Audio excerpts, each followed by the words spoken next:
empezar. ¿Escucháis? Sí. Bueno, empezamos lo que llamas aquí una mesa de experiencias. Voy a decirlo en castellano, no sé si es mejor o peor, o no da igual, ¿no? Sí, perquè estàvem parlant així que a lo millor n'hi havia algú que no parlava i això dona igual, ¿no? Y bueno, va a hacer esa mesa de experiencia. Vamos a hablar de cultivos tradicionales como respuesta al cambio climático, y la primera intervención o el primer cultivo del que se va a hablar es del olivo. Sí. Es del olivo. ¿Ahora? ¿Mejor? Pero sí que está fluido. Sí, estamos compartiendo aquí vale. Esta tabla de experiencias tiene tres partes. La primera, que es la del olivo. La segunda, que es el tema del garfer, del algarrobo. Y luego otro que sería la granada y la higuera. En lugar de hacerlo todo seguido y luego hacer preguntas, vamos a hacer primero la intervención de lo que es la parte de olivicultura, y haremos ahí las preguntas pertinentes, y luego haremos ya la segunda parte, que será lo del algarrobo, los cultivos así más frutales, y ahí sí que haremos al final las preguntas y la mesa de debate, ¿vale? Pues nada, vamos a empezar ya directamente con el tema de la propuesta, esta de cultivos tradicionales como respuesta al cambio climático, y para ello van a intervenir primero Joaquín Sempere, que es el gerente del Tendre, seguro que todos lo conocéis ya. También viene por parte de Aceites Candela Manuel Pedro Candela, y luego también Ángel Tortosa, que es un técnico especialista en olivicultura. Pues nada, sin más dilación, empezamos ya, cuando quieras. Bueno, bon dia a tots i gràcies per assistir. També donar-li gràcies a DR per l'oportunitat esta que ens dona per poder presentar el programa que llevem entre mans.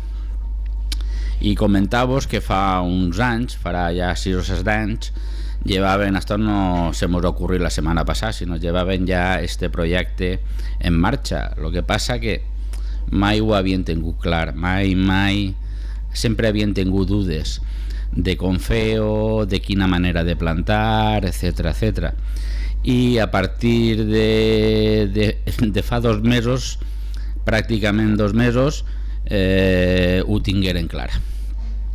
Voy a hablar en castellano porque Ángel es de Murcia, es nuestro ingeniero de Murcia, y voy a hablar castellano porque si no nos va a entender.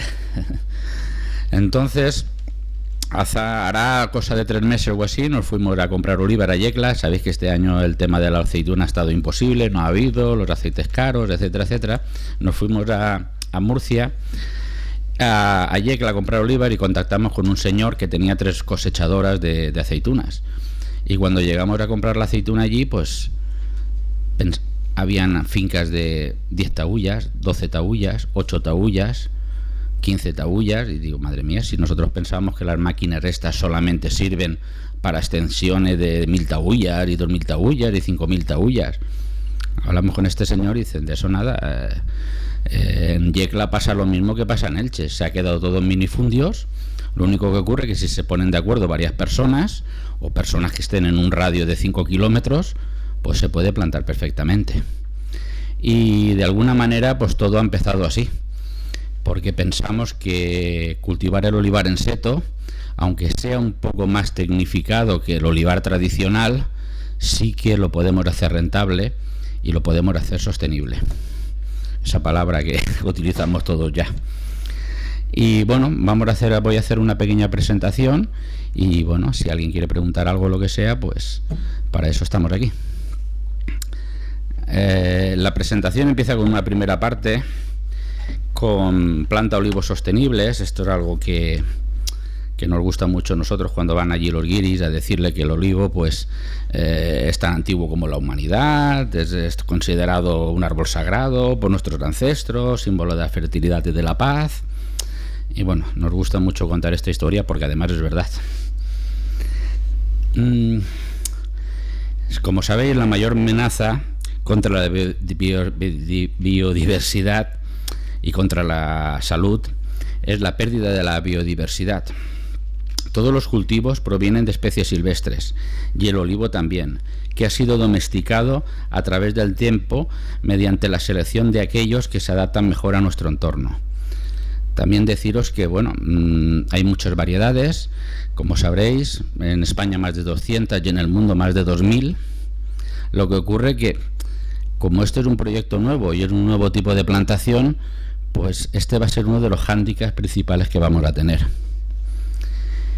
Como sabéis, el olivo silvestre es el acebuche, que es el olivo silvestre, siempre ha formado parte de nuestro bosque mediterráneo, interactuando con otras especies y creando un alto valor de biodiversidad.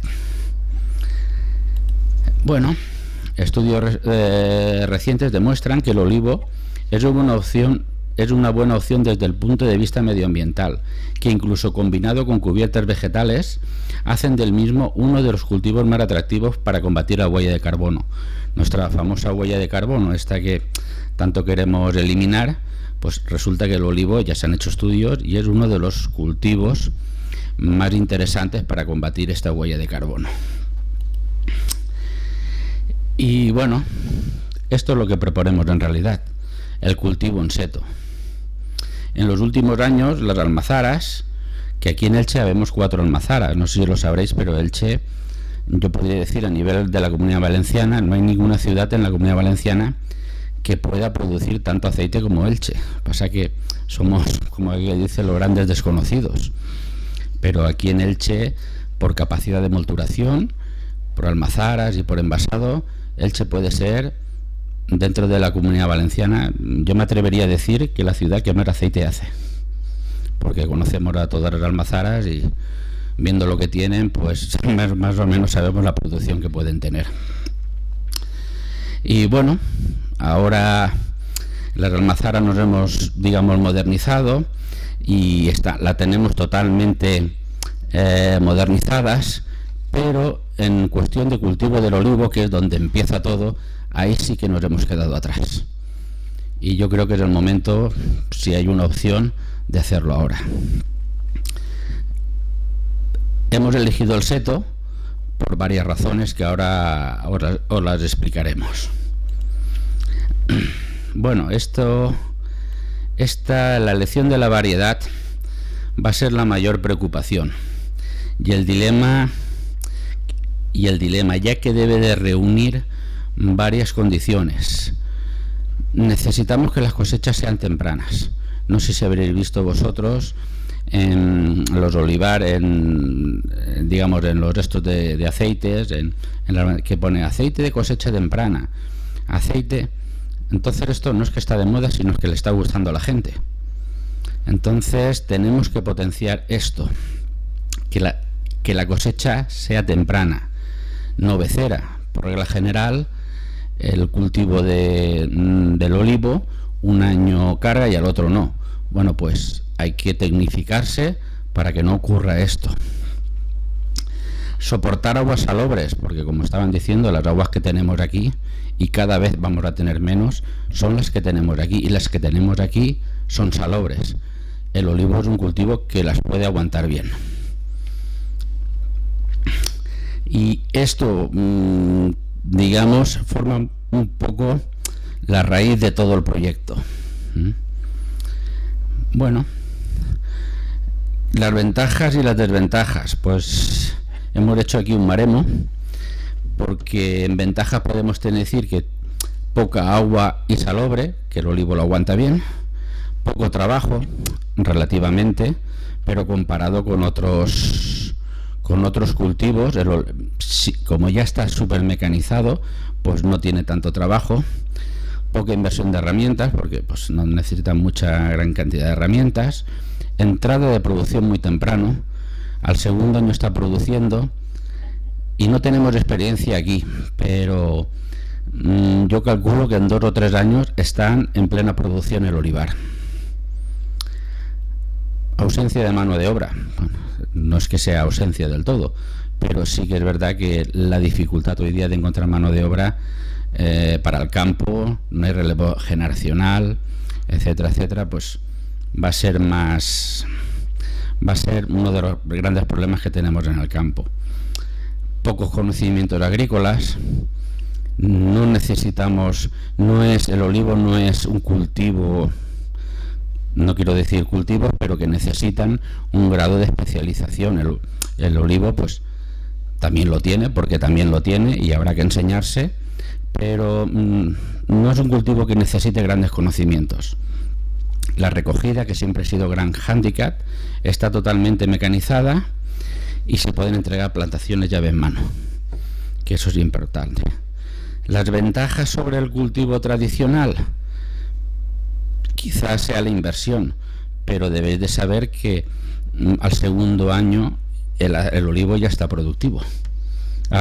Entonces, una cosa quizás pueda compensar la otra. Y bueno, vamos a hablar un poco de todos estos puntos, incidiendo un poquito más en ellos. Poco agua. Bueno, pues el olivo es muy resistente a las sequías, como sabréis. No es que no necesite agua, sí que la necesita, sobre todo si lo queremos productivo. Pero en nuestra zona las sequías son cíclicas y el olivo es muy resistente, ya que cuando las lluvias vuelvan y haya agua otra vez, pues la recuperación del olivo es muy rápido. En otras especies, como sabéis, pues se nos hace el meriñaque y tenemos otras historias que después recuperar el árbol pues se hace muy difícil, y a veces tienes toda la vida un árbol enfermo y no lo llegas a recuperar. Las aguas salinas y de baja calidad las soporto con gran eficiencia, que es también una de las cosas que hemos comentado antes, ya que las aguas salinas son las que tenemos aquí, las nuestras, las que no hay que importar. Para eso también pues llevamos un tema con las aguas del progreso y todo esto, que nos parece que es una de las soluciones para todo esto. E incluso se pueden, y estábamos hablando con Ángel. ¿Dónde? Aquí, dale, aquí. Aquí tenemos. ¿Ya? ¿Y ahora cómo pasó esto? Con este de aquí. Vale. Bueno, la tecnología y yo no somos muy amigos, habíamos pensado que como lo que buscamos son pequeñas plantaciones, de alguna manera, si una finca es muy pequeña y no tiene balsas y no tiene zona por goteo, pues a lo mejor el riego tradicional, que en seto todavía no se ha experimentado, creo yo, o hay muy poca experiencia, hay muy poco de eso, pero podríamos utilizar el riego, ya que las acequias están hechas. No sé cómo decirte, no habría que hacer una inversión en goteros, balsas que no dan permisos, etcétera, etcétera. O sea que hay que tener en cuenta esto. Vale. Una de las cosas que habíamos dicho antes es el fácil manejo, pero sobre todo porque el olivo ya está todo muy mecanizado. Entonces, para este tipo de plantaciones, quizás el hándicap, o quizás donde hay que tecnificarse un poquito más, es en la poda. Entonces, la poda en el olivo está totalmente mecanizada. No quiero decir que sea barata, pero sí, al estar mecanizada, es bastante económica. Y aquí es donde debemos de aprender. Aquí está quizás la parte donde más tecnificado debemos de ser. Y bueno, el abonado también es una de las grandes partes que hay que tener en cuenta, pero bueno, todos sabemos que el olivo no es un árbol que requiera muchísimos cuidados. Bueno, todo depende, ¿no? Pero que no es un árbol que necesite abonados especiales, ni abonados de estos que hay a veces para engordes y cosas de estas. ¿Le he dado mal o qué? Aquí. Bueno, la fumigación, bueno, pues con un equipo básico de fumigación, pues es fácil.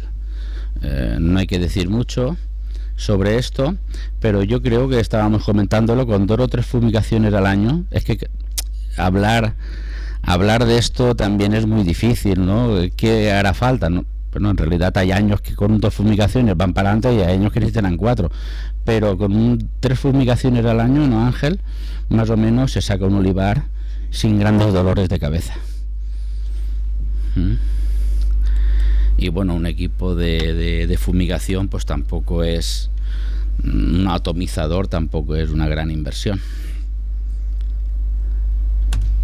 Ahora, bueno, si pasamos los discos, que conocemos gente que tienen discos, pues a lo mejor lo que nos queda son unas tijeras para, digamos, de alguna manera el seto ir formándolo y sobre todo ir quitándole un poco y darle un poquito claridad para que le pase el viento a las aceitunas, etcétera, etcétera.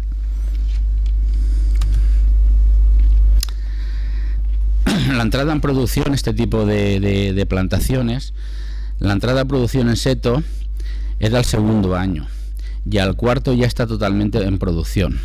No es cuando antes, cuando plantabas un olivo y tenías que esperar 30 años a que el olivo empezara a hacer olivas y todo este tipo de cosas. Bueno, pues esto ha cambiado ya. En la plantación en seto, y ahí está un poco el hándicap, en su marco de plantación son 1.500 olivos por hectárea. O sea, no es en una hectárea tradicional, pueden ser unos 300 olivos, aquí plantaremos 1.500. Claro, a plantar 1.500 olivos, si le exigimos 6 kilos a un olivo por planta, pues tener en cuenta que 6 kilos de aceituna por árbol no es ninguna barbaridad. Estamos hablando de un capacico de olivas. Pues claro, si lo multiplicas por 1.500, pues estamos hablando de 9 o 10.000 kilos de aceituna. O sea que a partir del 3.er año ya tendrías una producción, si no elevada, aceptable.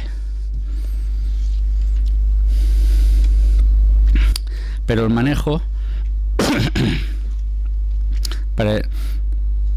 El manejo de la poda es fundamental en esto. Esto incidimos mucho y cuando hablamos con la gente que tiene setos, quizás no te hablan ni de riego, ni de fumigar, ni de recoger la aceituna, no, solamente te hablan de la poda. Es fundamental la poda. Y no hablan de otra cosa, es que cuando vas a los viveros, cuando vas a hablar con la gente que llevan 30 años ya, es que la gente dice, no, hay que arrancar los olivos, que a partir de los 10 años se hacen los troncos duros, etcétera, etcétera. Nos dicen que no. Es la poda. El límite no se sabe porque hay de estos ya más de 30 años y vamos, ya están en plena producción. Es verdad que porque Candela y yo fuimos a Andalucía y dimos esta opción de baja, o sea, no nos echamos para atrás, porque claro, primero las fincas aquí eran pequeñas y allí en Andalucía las fincas son enormes y nos echaban para atrás.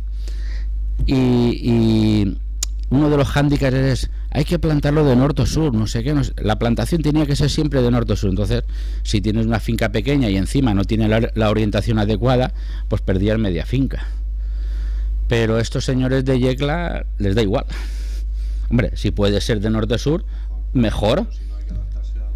Al terreno, exacto.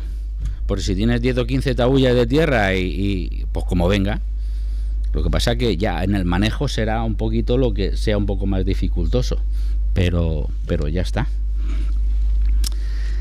Y bueno, esto es un poquito... Bueno, pocos conocimientos de agricultura. Nosotros, si ponemos en marcha, que estamos poniendo en marcha este proyecto,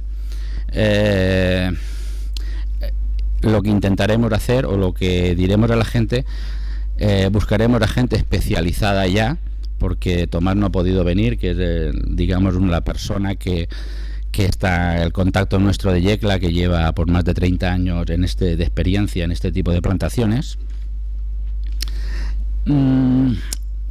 Digamos que daremos charlas o intentaremos que la gente aprenda, pero sobre todo aprenda la poda.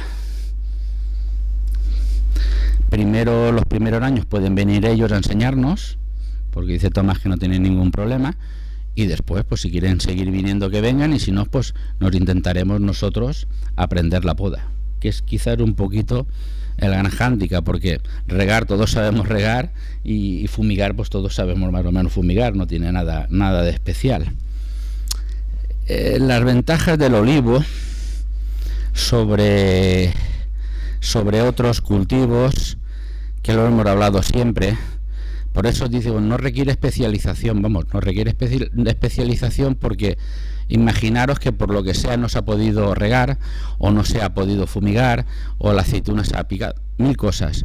Bueno, pues en un naranjo, en un limonero, en una granada, o está la fruta perfecta o no tiene valor, pasa de valer 1 euro el kilo a valer 0.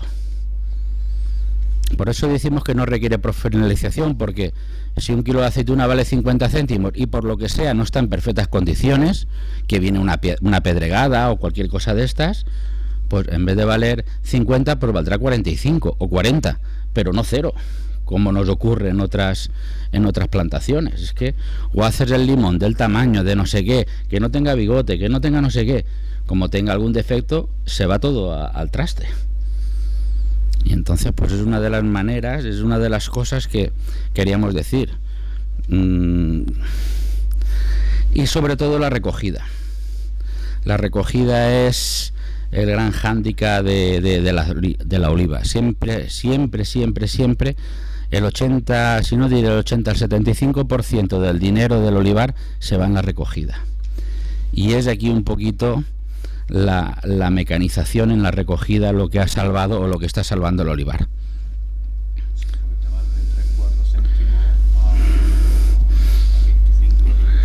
Exacto. Entonces, ya, hombre, este año salen todas las cuentas. Tenés en cuenta que un kilo de aceituna este año le ha llegado a pagar hasta 1 euro el kilo. Y claro, 1 euro, hasta si hay un señor cogiendo una a una con un capacico, salen las cuentas. Pero cuando los aceites vuelvan todos un poquito a la normalidad de los precios de antes, bueno, si tenemos salvado el tema de la recogida, que nos cuesta 3 o 4 céntimos por kilo, puesta en la almazara, bueno, pues es rentable en ese sentido, porque hemos eliminado pues el 75% del gasto del olivar, sencillamente. Y sobre todo, que es lo que estamos buscando en las almazaras, mira, en el momento que se recoge la aceituna del árbol, esa aceituna ya se está deteriorando, esa aceituna ya empieza a perder calidad, en ese mismo segundo. ¿Qué es lo que ocurre o qué nos ocurre aquí? Pues la gente pues tiene sus 15, 20, 30 olivos, la recoge hoy, mañana recoge otro poquito, el sábado no le viene bien, el lunes recoge otra poco y te la lleva el martes. Yo he aceitunas recogidas 4 días, que no pasa nada, porque no pasa nada, la verdad. Pero si ya estamos buscando excelencia, como sabes que los mercados cada vez buscan más excelencia, necesitamos que la aceituna sea recogida enseguida, toda la vez, y sobre todo tiene que ser molturada en ese mismo momento. Ahí es cuando produciremos aceites de gran calidad y es cuando le podremos dar un alto valor al aceite. Mientras tanto tendremos aceites buenos, pero no de la calidad que requerimos. Y sobre todo tenéis que darse en cuenta que hay una zona del olivo que se llama el embero. El embero es el estado óptimo de la aceituna. Es el estado óptimo, digamos, de rendimiento, de maduración. Es el estado óptimo de la aceituna y para hacer un aceite de calidad. ¿Qué es lo que ocurre? Que aquí en las tierras donde estamos, pues son 10-15 días, no hay más. Por nuestros calores, por nuestro clima, por lo que sea. ¿Qué es lo que ocurre con estas máquinas? Que si tenemos 15 días para recoger la aceituna, con estas máquinas lo podemos recoger. Y saber que si este señor nos mete 300.000 kilos de aceituna en la almazara, no es ningún problema. La almazara está preparada, la mía solo, para hacer 300.000 kilos de aceituna en un día. No hay que hacer ni inversiones, no hay que hacer en maquinaria, no hay que hacer nada. La almazara está preparada. Y aquí en Elche hay 4 almazaras, Solo en Elche hay 4 almazaras. Entonces, si tenemos toda la aceituna en 15 o 20 días, aunque estemos hablando de un volumen altísimo, nos da igual. Pero claro, no podemos llamar a 3.000 personas o 4.000 personas a recoger la oliva. Llamamos a 3 máquinas que hacen el trabajo de 300 personas y es un poquito lo que estamos lo que estamos intentando hacer. Y bueno, no sé si estoy soltando mucho rollo o no.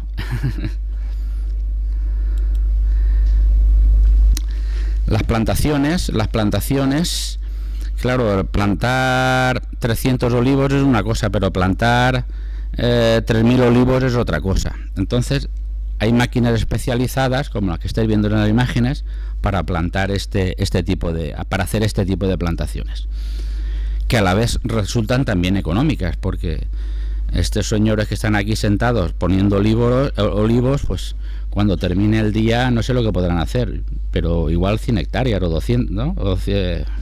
No lo sé. Muchos olivos.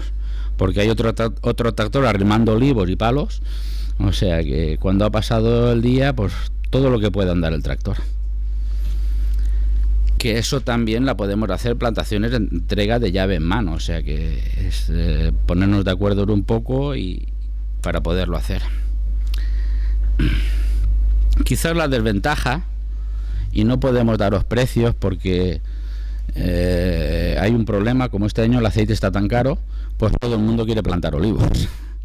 Y no sé yo si los viveros, los viveros puede ser que se aprovechen un poco. Ver cuánta gente hay, hacer un volumen. Exacto. Y con eso ir a diferentes viveros y ver cuál nos interesa más y ya está. Exacto.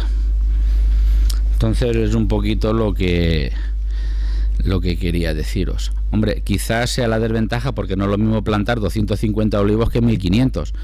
Pero sí que es verdad que también, por otra parte, al tercer año ya estamos recogiendo cosecha. O sea que, porque de la otra manera, aquí los olivos también van muy a prisa, pero necesitas pues 7 u 8 años mínimo para que empiecen a producir. O sea que ganas 4 años de alguna manera, que es un poco para recuperar la inversión inicial. Y bueno, no nos gusta hablar de números, pero siempre nos dicen tenéis que hacer algún número y tal. Esto que estáis viendo aquí, y no hemos querido exagerar, es un poquito lo que también con Ángel hemos hablado, ¿no?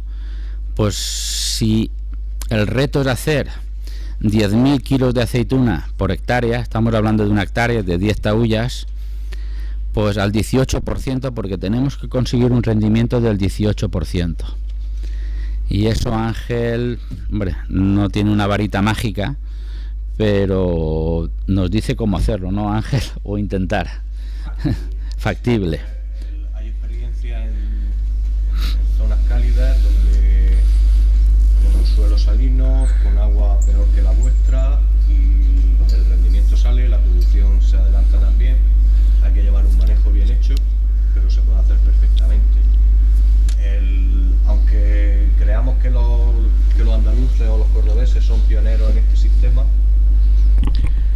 las fincas más antiguas en producción de verdad, no las catalanas ni las aragonesas, que bueno, que son finquitas que las llevan, sino producciones serias donde lleven ya muchos años, donde sigan sacando, pues las tenemos en nuestra zona, en zonas áridas. Por ejemplo, una de las más antiguas, la de la Hacienda San Miguel, que está en Alhama de Murcia, con unos suelos espantosos, con una agua espantosa, y ahí están, y tienen ya, creo que son 27 años.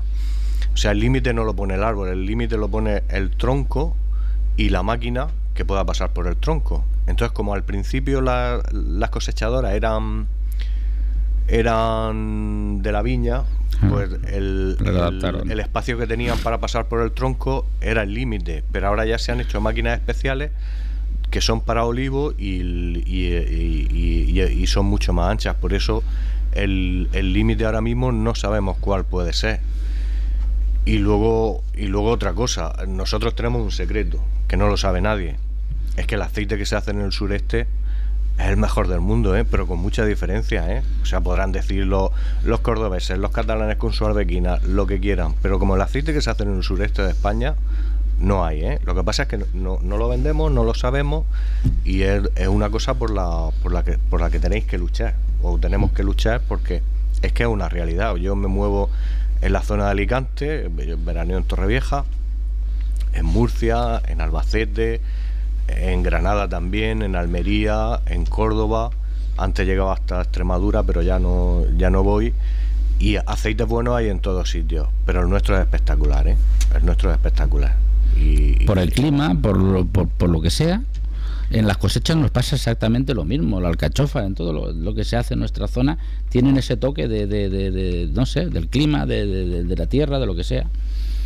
Y factible, hay fincas de superintensivo también en nuestra zona y están saliendo adelante. En San Isidro hay una, o sea, hay algunas pequeñas fincas que están por aquí repartidas y funcionan perfectamente. O sea que no es una cosa que vamos a poner, no. Son fincas que ya llevan muchos años de experiencia, que no vamos a lo loco, que no vamos a tirarnos a la piscina a ver qué pasa, no. Esto está sentado, está consolidado y es una apuesta que tenéis que hacer pues para mantener vuestra agricultura, que sin duda la agricultura en la que estamos es la mejor del mundo, son nuestras raíces y tenemos que mantenerlas. Sí, un comentario, como has dicho, Hacienda San Miguel, que fue uno de los pioneros, precisamente ayer o antes de ayer, no recuerdo, llamamos a Martín Mir, que es el dueño, bueno, o sea, el yerno del dueño. Sí. Y porque ellos han hecho de todo ya, porque fue de las primeras que se hicieron en España. Y ha hecho de todo, porque ellos han hecho de todo. Y al final nos dijo, si no queréis equivocaros, irse a las clásicas, a las variedades clásicas, o sea, la arbequina. Eso no quiere decir que se pueda experimentar.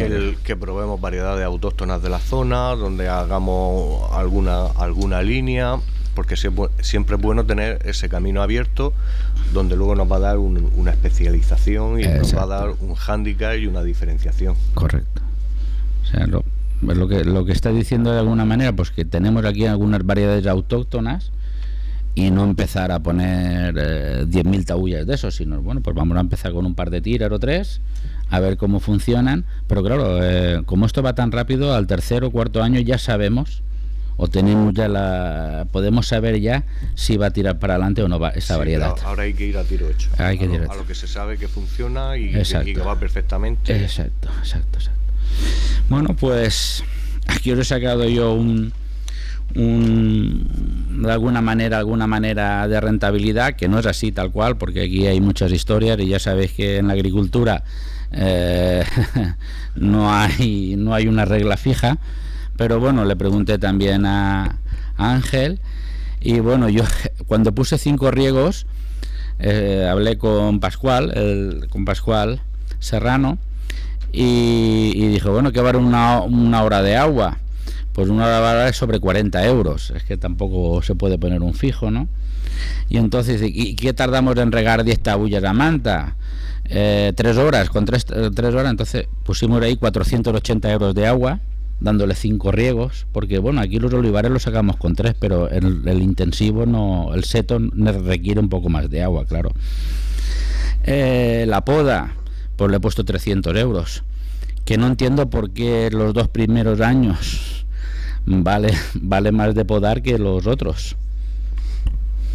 A ver, los primeros años del olivo en la poda son los más costosos, porque tú tienes que hacer la poda de formación, ¿vale?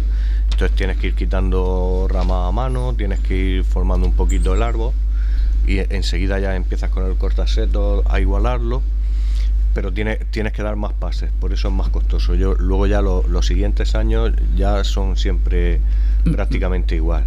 A lo mejor alguna poda de rejuvenecimiento según se vea, pero los primeros años hay que hacer me lo imaginaba que era porque no se puede pasar la máquina todavía, o apenas hace efecto pasar la máquina, sino que sí. Pero eso es esencial. Al final el olivar en seto, la especialización que requiere siempre es la poda, de alguna manera. La poda es fundamental, ¿no? Porque al principio se tendía a hacer árboles muy grandes, ¿no? Entonces pues también según la inclinación, pues tú tienes que buscar que en septiembre, parece mentira, pero te cae mucho el sol. Entonces, aunque haga calor, pero la inclinación del sol hace que un seto le dé sombra a otro, entonces hay que bajarlo, hay que dejar que pase el aire, ¿no? Entonces yo siempre digo que cuando tú estás en una línea de seto tienes que entrever la siguiente calle pero no la otra, y eso quiere decir que tienes un seto aireado donde va a entrar la luz, donde va a entrar el aire, te va a permitir que madure, te va a permitir la polinización. Lo demás son manejos, pues que lo típico, que cada maestrillo tiene su librillo, pues el abono el abono el otro, los tratamientos. Sí que es verdad que hay tratamientos donde hay que estar muy encima, como es el Pride, para que no se coma la flor, como es la mosca, pero que eso se van poniendo trampitas y nos van diciendo el momento que hay que tratar. O sea que no hay que estar como un loco ahí mirando, sino de vez en cuando uno se va pasando por la trampa. Oye, pues tengo Pride, pues voy a tratar, o tengo mosca, voy a tratar. Y luego tratamientos que se puedan dar adicionales, pues si hay un año que puede ser que haya muchísimo repilo, que es una cosa que tendremos que controlar, pues a lo mejor hay que dar algún tratamiento más contra el repilo, pero eso son excepciones. Sí, un año tan lluvioso como este que estamos teniendo, poco repilo habrá, pero eso no quiere decir, es verdad que el año pasado ahí en la zona de Alcoy cayeron en los 3 meses estos de primavera, eran 3.000 litros de agua, 1.500, una barbaridad. Y las oliveras han cogido, porque no podían ni fumigar, porque es que llovía día sí, día también, y si no, blanuras y humedades, y cogieron los olivos repilo y fue un pequeño desastre. Un desastre. Pero bueno, eso no nos va a pasar a nosotros. No. Es que, como sabéis, ahí a 30 kilómetros llueve y aquí no sé por qué, es la maldición que tenemos. Bueno, pues ahí hemos hecho un pequeño cálculo, porque Ángel lo tiene esto bastante controlado. El riego sí que lo he puesto yo, contando con lo que me dijo Pascual. La poda le hemos puesto 300 euros, la fumigación 350, el abonado y mantenimiento del suelo unos 640 y la recogida y transporte, que aquí era precisamente lo de hace unos años, que era una locura. Hasta el 75% del gasto iba a parar ahí, pero aquí ya no. Aquí la máquina Ángel cobra 300 euros la hora. No, yo no. No, Ángel. Tomás cobra 300 euros la hora, pero es que 300 euros te recoge 10.000 kilos de aceituna y sale 3 céntimos, y le ponemos 1 céntimo más para el camión para ir a almazar a 4 céntimos, o sea, le he puesto 400 euros de gasto. No, pero la recogida y el transporte sí que es verdad que lo he puesto un poco elevado, ¿vale? Es algo más económico. Ya, pero... O sea, si tú le dices a Tomás 300 euros, te va a decir, vamos, ¿cuántas? No, pero no quiero pisarme los dedos tampoco, no queremos engañar. Un poco precavido, ¿vale? Exacto. No he tirado por lo bajo, sino yo he sacado el estudio medio de un olivar de 15 años, ¿no? Cada año en la tabla le he puesto lo que da y lo que se consume. En esas medias también están puestos, por ejemplo, los primeros años, ¿no? Están, o sea, esa es la media que sale a 15 años. A lo mejor al principio en poda te sale un poco más y en recolección un poco menos, y luego al final, o sea que está hecha una media, y siempre le he puesto un alza, porque si le ponemos por debajo luego, oye, es que esto costaba, hay que ser un poco hay que ser conservadores a la hora de hacer los números. En todos los negocios nos ocurre así, pero en la agricultura hay que ser conservador para después, igual que un 18%, no he dicho un 22%, ¿no? Porque la arbequina hacemos del 22%, ¿no? Un 18% es lo que debemos de conseguir en el mes de octubre, que no es fácil, pero tampoco es una cosa imposible, no es una cosa descabellada. Y el aceite lo he puesto a 3 euros la garrafa, como si estuviera a 15 euros el litro, o sea, la garrafa a 15 euros, que le hubiera puesto ahora, conforme está ahora, que está a 5 o 6 euros, pues claro, aquí hubiera ganado, aquí... Sí, luego la idea que tú me dijiste de intentar hacer un aceite temprano, la verdad es que es muy buena idea, porque te posicionas, una vez que te posicionas, pues ya tienes tu venta más asegurada, y luego siempre tienes también un mejor precio y una mejor calidad, o sea, es que lo tiene todo. Y las circunstancias donde estamos nosotros es que te las dan. Sí, no tenemos agua buena, no tenemos un clima bueno, no tenemos nada, pero o sea, bueno en el sentido, me refiero yo, que no nos llueve, etcétera, etcétera. Lo único que tenemos son buenos agricultores. Exacto. Y aquí, sí. No, es así. Sí. Porque aunque creáis que tal y no sabemos, los agricultores de aquí son agricultores. Es que tú te vas a Córdoba y lo que tienen allí entre el clima, la tierra, el agua que tienen, para no hacer una cosecha aquí hay que ser tontolaba, y las hacen, y tontolaba las hacen. Aquí pues requiere un poquito, requerirá un poquito más de esfuerzo que en todas aquellas zonas, pero un poquito más. Aquí la gente es muy trabajadora, los murcianos son también muy trabajadores. Y yo creo que, bueno, es un proyecto, pensamos que bonito. Y de alguna manera, pues, hasta que nos hemos decidido, no le teníamos, hace 5 o 6 años siempre hemos dado muchas vueltas y hemos ido y hemos visto, pero hasta que hemos conocido a Tomás y te hemos conocido a ti, porque también los ingenieros hay que cogerlos con pinzas, no es una manera de criticar al sector. No.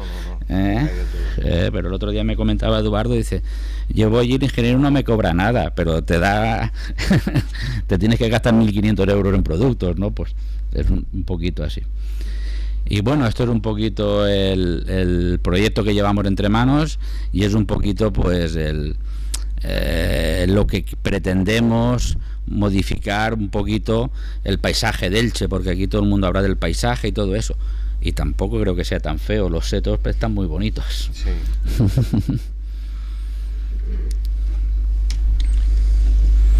¿Tú querías decir algo? ¿No ha intervenido por si quiere? No. O algo? Bueno. A ver, es verdad que el proyecto tiene por lo menos 6 o 7 años de antigüedad. Es verdad que empezamos mirando, digamos, la cuna del olivo, que es Andalucía, y la verdad es que lo que nos impedía dar ese salto, que ahora sí que nos hemos animado a dar, es que en ese momento el tema del olivar en seto necesitábamos bancales muy grandes, que aquí, quitando 2 o 3 fincas que tienen nombre y apellidos, no hay en el campo de Elche. Es verdad que nos hablaban que la orientación era indispensable porque si no se hacían sombra y no iban a producir. Es verdad que todo tenía que ser con agua por goteo y tal. Y entonces, aunque vimos el tema de coger con abanico, con el paraguas.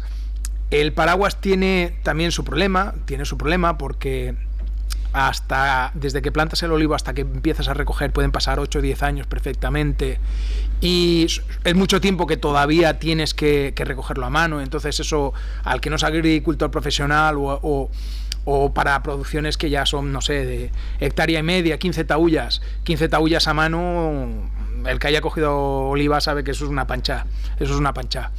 Entonces eso es lo que nos hacía que no diéramos ese paso. ¿Qué tiene la espaldera? La espaldera tiene que, si una persona, un recolector normal te puede coger de 300 a 400 kilos al día, siendo un buen recolector, y un abanico te puede coger de 8 a 12.000 kilos, porque 12.000 kilos los puede coger en un día. La máquina de espaldera, la cosechadora te coge los 10.000 kilos por hora.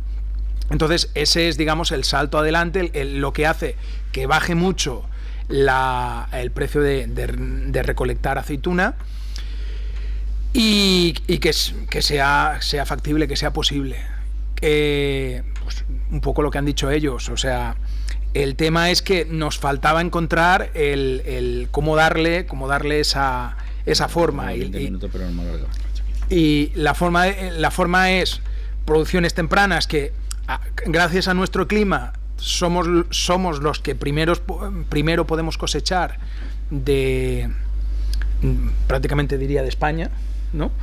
Hay máquinas disponibles en octubre, en noviembre o en diciembre no hay disponibles porque nadie va a dejar de cosechar en su zona para irse a cosechar una zona, entre comillas, marginal. Y joder, hemos visto que ahí está ahí está la oportunidad. Entonces, Tomás, que es el encargado de las máquinas de Yecla, fue el que nos hizo ver que, sabiendo lo que queremos, se pueden plantar bancales mucho más pequeños, con orientaciones diferentes, que es lo que hace 6 o 7 años no vimos. Porque allí en Andalucía nadie nos hablaban de unas hectáreas muy grandes. Es que nos están echando, Manolo, están echando. Vale. Nos están echando aquí. Solamente que lo que estamos lo que queremos hacer, ¿cuál es nuestro objetivo? Es mantener y recuperar el olivar y hacerlo rentable, incidiendo en su forma de manejo. Es un poquito que quede claro. ¿Y qué estamos buscando? Pues agricultores a tiempo parcial, que al fin y al cabo el relevo generacional es lo que no tiene el campo, pero bueno, aquí sí que hay mucho agricultor a tiempo parcial, porque tengo aquí frente mismo un chico que, Eduardo, que faltó su padre, le dejó una finquita con 400 olivos y le ha dejado un enredo, porque el chico está harto ya. Entonces el chico dice, bueno, la única manera que hay de hacerlo, lo mecanizamos, o no encuentro nadie, no, para recoger es un hándicap, etcétera, etcétera. Y tiene 400 olivos, que tampoco es una barbaridad, y ya se está cansando el chico de 400 olivos. Agricultores comprometidos con el medio ambiente y agricultores a proporcionar un fruto de calidad. Eso es un poquito el objetivo que estamos buscando y queremos buscar en este proyecto. Y gracias a todos por escucharnos y haber mantenido el rollo. Vale, bueno, muchas gracias. En principio eran 15 minutos, me han dicho. En 15 minutos hemos acabado. Me han dicho que también que tenemos que acabar un poco antes, con lo cual vamos a ir todos mucho más apretados. Y bueno, yo lo que sí que quería era simplemente ofreceros que nosotros en la Estación Experimental Área del Che hacemos jornadas de agricultura. Creo que a lo mejor el entorno hoy tampoco es excesivamente esto, es más pensando en el desarrollo rural, que también evidentemente tiene que ver, pero quería ofreceros a vosotros también el que hagamos una jornada o promover una jornada relacionada con el olivar en nuestra estación experimental. Estamos en el Che al fin y al cabo, y que podamos desarrollarlo mucho más, porque yo tenía aquí como 36 preguntas, entonces creo que no va a poder ser. Entonces nada, así que eso os emplazo a que hablemos con tranquilidad y a lo largo de este semestre busquemos una fecha para poder hablar de esto y enfocarlo un poco más a lo que es la producción como alternativa en el Camp de Elche. ¿Parece? Muy bien. Vale, pues nada, muchas gracias. De acuerdo. Muy bien. Vale, ahora pasamos al segundo cultivo.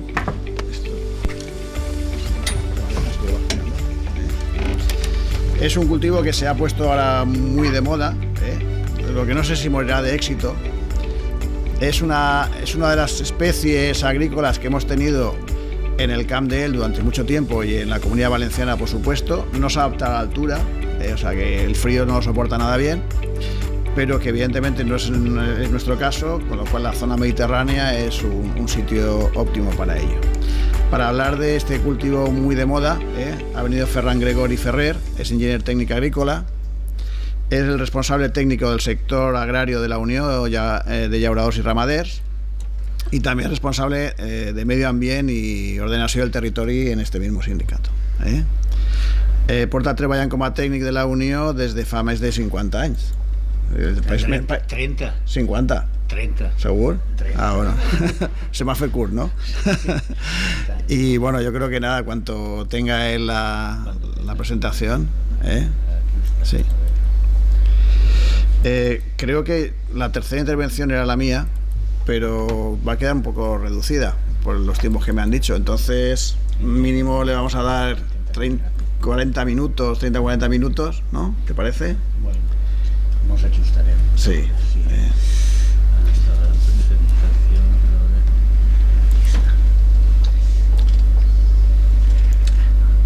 Ferran. Vaig a fer-ho millor.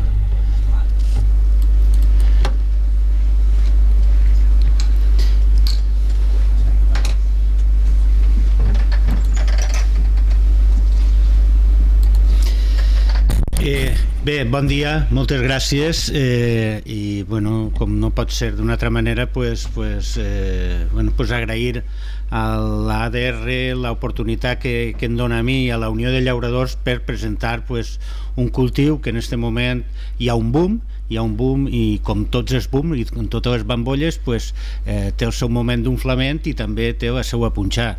Jo vaig a parlar de realitat, no de somnis, sinó de realitat, el que és el cultiu de la garrofa i què representa i què podem fer de cara al futur. I són propostes, no vaig a parlar en cap moment de fets, de qüestions ja reals. Nosaltres des de la Unió de Llauradors, la Unió Llauradora, que és ara com s'anomena, la Unió Llauradora i Ramadera, tenim la missió d'informar, donar informació. Nosaltres no tenim ningú interès en absolut, no som viveristes, no venim a vendre planta, no som compradors, no venim a comprar garrofa, sinó que venim a informar a que la gent tinga més nocions, més idees i en base a aquesta informació puga prendre la decisió més adequada. Amb més coneixements tindrà un menor marge d'error, no vol dir que es pot enganyar. Bé, una introducció que considera important. La garrofera sí que és l'únic cultiu que es pot considerar autènticament mediterrani, és nascut possiblement fa 20.000 anys ja hi havia garroferes així, possiblement. Per tant, és una planta totalment aclimatada al clima mediterrani. Hasta tal efecte que, mireu ahir el gràfic, la superfície d'Espanya representa el 51% de la superfície mundial de garrofes. La major part està, com veuen les sombretes eixes, està ubicada en l'àmbit del Mediterrani. Hasta tal punt que el 90% de la superfície mundial s'ubica en l'àmbit del Mediterrani. Fixeu-se ahir que les ombres estan en franges vora mar. Això és una qüestió important a tindre en compte perquè està molt aclimatat, però on es pot donar? Així no podem forçar la màquina, no podem fer res perquè és molt exigent mediambientalment, però si està dins dels paràmetres mediambientals va a pataes, no li fa falta fer res pràcticament, va ella soles, no? Si anem a l'àmbit nacional, veiem que pràcticament es concentra en la zona costanera des del nord de Catalunya fins a Múrcia, n'hi ha menys, i després agarra algo de Màlaga i Huelva, fins a arribar al sud de Portugal, a la zona esta. Baixant un poquet més, si anem baixant a nivell territorial i anem a nivell de País Valencià, mirem que en l'any 2021, dades oficials de la Conselleria d'Agricultura al País Valencià, hi havia al voltant de 17.000 hectàrees de terreny cultivat, del qual bàsicament es concentraven en la província de València i la província de Castelló, un 50 i un 42%. A Alacant la presència de garroferes és més marginal si la tenim en compte respecte d'altres cultius, no? Un dato que em pareix molt important són aquestes xifres d'ací, jo ho considero important. A vegades és la importància que té este cultiu en concret, que estem parlant avui de garroferes, el percentatge que té respecte al terreny cultivat, de tal manera que pot ser que en poca superfície però representa el 90% de l'agricultura local. Entonces a nivell territorial és menut, però a nivell d'importància és gran. I si es fixeu, a Castelló té un percentatge superior, volta al 5%. A la província d'Alacant apenas representa el 0,4% de tot el sòl cultivat. Per què dic això?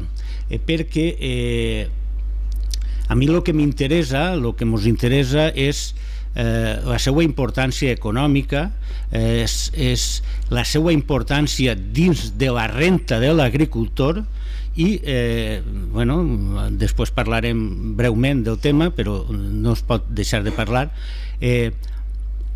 El garrofer, en pocs jo crec que es poden comptar en els dits de les dues mans productors o cultivadors que tenen el garrofer com a únic o com a font principal d'ingressos. Es poden comptar en els dits de la mà. Jo tinc la sort de conèixer a quasi tots, i quasi tots estan al nord de Castelló, a la zona del Baix Maestrat és on es concentra estos productors. També és veritat que n'hi ha que ser realista. Dic, jo produïsc garrofes perquè el que tinc jo no va res més. Per tant, estic quasi obligat a produir garrofes. El que vull és que se me paguen condicions i se me diga, no? Un dato que pot ser esgarrifador, un dato que pot ser que és la realitat. Això és la realitat, no? Fixeu-se, en l'any 2021 teníem al voltant de 17.179 hectàrees cultivades de garrofer al País Valencià, quan en el 2000 eren 34.906 hectàrees. Això significa que en el que portem de segle s'ha destruït més de 17.000 hectàrees, o sigui que s'ha destruït prou més de la meitat de la superfície de garrofera de l'estat espanyol, del País Valencià. Què passa? Què passa ahí? Una reflexió. El garrofer està no seria la paraula exacta, hòstia, això tira per carrere, que si em pega un bac. La garrofera, és curiós, al nord de Castelló és femení, que és garrofera. Així, país que siga masculí, garrofer. Per tant, després veurem si té sentit eixa lògica. Bé, el que vendria a dir és que la garrofera està considerada com l'indicador medioambiental o climatològic més important que tenim. M'explique. Si vosaltres veu un garrofer plantat i hi ha aigua, podeu fer el que vulgueu. M'explique. Si n'hi ha un garrofer és perquè no gela, perquè si gela no pot haver garrofer. Per tant, ja teniu que fijar, si n'hi ha garroferes, així puc plantar taronges, puc plantar caquis, puc plantar magranes, puc plantar figues, si el sol m'ho permet, perquè una altra de les característiques més bones és que la garrofera s'adapta pràcticament a qualsevol tipus de sol. L'únic que no veu és l'embassament, però climatològicament mediterrani i no embassament, tot pot anar. Per tant, estem parlant que la garrofera o garrofer requereix un clima benigne, climes bons, climes agraïts, climes templaets, climes o zones que, igual que als xalets, a les urbanitzacions, espais, golf, també els agrada aquest tipus de sol.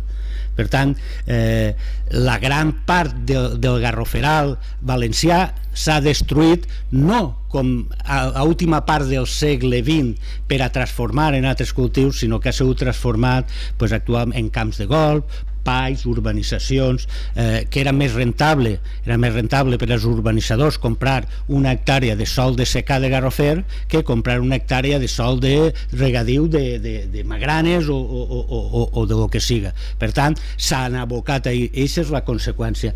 Però n'hi ha que tindre un altre dato que analitzant les garroferes vaig detectar que em va preocupar moltíssim. Datos oficials, torno a repetir que això és informació oficial que apareix en els informes del sector agrari valencià que es publiquen anualment. Si en l'any 2021 hi havia un total al País Valencià de 651.000 hectàrees aproximadament de sòl cultivat. En l'any 2000, també dades oficials, n'hi havia 826.000 hectàrees. En el que portem de segle s'han destruït 174.000 hectàrees de sòl cultivat al nostre territori. O sigui, una quarta part del terreny que teníem cultivat, posat en marxa a principis del segle XXI, ha desaparegut. Jo ho tinc molt clar el que és. El que no podem fer és cobrar a 15 cèntims, a 20 cèntims el quilo de taronges o el quilo de magranes o el que siga. Això és insostenible. En la mesura, i va a pitjor, Us explique, m'he fet una anècdota. Aquesta rentabilitat que ens han donat antes, també s'han donat compte una cosa que es diu fondos d'inversió, que ho veuen molt fàcil. Mà d'obra, pràcticament una màquina ho fa tot, ho poda, ho arreplega, pràcticament pues, els fondos d'inversió i en aquestes rentabilitats i en aquests quilos, pues, si jo anem a veure, si a mi em costa de fer 20 cèntims el quilo d'olives, pues, puc vendre-ho a 25 cèntims i guanya 5 cèntims per quilo. Clar, els pobres olivars que viuen tota la vida, els pobres llauradors, per menys de 40 cèntims no poden vendre. Pues ja no vaig a dir res més, imagineu el que vull dir, no? Bé, anem a baixar un escalonet més. Esta és la distribució comarcal de superfície de garrofa. Com veureu, entre 3, 4, 5 comarques s'ho enduen pràcticament tot el percentatge. Baix Maestrat, Camp de Túria, Plana Alta, Plana Baixa, i això pràcticament arrepleguen el 50% del garroferal. Al Baix Vinalopó, el Camp d'Elx i els seus pobles del voltant, apenas oficialment només hi ha 10 hectàrees de garrofer, oficialment. Jo no poso en dubte aquests datos, però tampoc li dona el 100% de veracitat. Igual n'hi ha 9 que n'hi ha 15, però no n'hi ha 100. Si l'estadística diu 10, estarà per ahir al voltant de 10. Això representa apenas un 0,1% de la superfície de garroferes de tot el País Valencià. Insignificant. Ningú vos va tindre en compte les garroferes d'ací, ningú. Per tant, a nivell estadístic, evidentment. Anem a baixar encara més i vos poso a nivell local, de la comarca. A Elx n'hi han catalogats estadísticament, segons la base de dades de Conselleria, 4 hectàrees, representen el 40%. Santa Pola té 4 hectàrees més i Crevillent té 2 hectàrees. Això són les 10 hectàrees que oficialment queden reflejades en les estadístiques. Si ho analitzem en el 2002, Elx en el 2002 tenia 0 hectàrees, Santa Pola en tenia 10 i Crevillent en tenia 1. Què vol dir això? Que al terme municipal d'Elx, aquesta destrucció del 50% que dia jo és tot el contrari, s'ha incrementat un 400%. O sigui, en 2000 no n'hi havia cap i ara n'hi ha 4 hectàrees, té un increment del 400%. A nivell comarcal, pràcticament estem en la mateixa superfície. Unes per altres mos han aconseguit equilibrar. La garrofera o garrofer.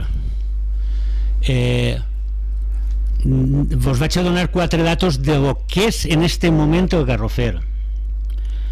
El 94%, o al País Valencià el 95%, està ubicat en finques de menys de 5 hectàrees, considerades minifundis pràcticament, no?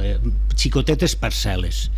Esta estadística és del Ministeri, i en el Ministeri les magnituds de superfície són distintes. Si esta enquesta o aquest estudi l'haguem fet a nivell territorial nostre, igual estaríem parlant entre 0 i 1 hectàrea, entre 1 i 2 hectàrees, o sigui, reduir. Però el 95% està en terrenys, en finques de menys de 5 hectàrees, en explotacions de menys de 5 hectàrees. Una explotació és algo distint d'una finca. Però, bé, tampoc. Per tant, primera condició, finques menudes. Segon condicionant, secà o regadiu. Al País Valencià, el 99% del nostre sòl de garroferes és de secà. Apenas un 1% el tenim en regadiu. Vos tinc que dir que tota la superfície de garrofera de la comarca està en regadiu. Les 10 hectàrees estan en regadiu. Per tant, ahir també se n'eixiu un poc de la mitja. O sigui, se n'eixiu un poc, no, se n'eixiu brutalment, radicalment distint. El 100% del cultiu de garroferes és de regadiu. Per tant, tenim explotació menuda i secà. El tercer condicionant que dic jo és l'edat de la plantació. l'edat de la plantació, doncs podem veure que apenes el 0,5% de l'arbolat de garrofera plantat al nostre territori té menys de 5 anys. Per tant, tenim la fórmula perfecta per perdre diners: secar, xicoteta explotació i arbres excessivament adults o poc arbre arbolat. Conseqüència, rentabilitat. La rentabilitat mitjana del garrofer valencià està al voltant dels 897 quilos per hectàrea.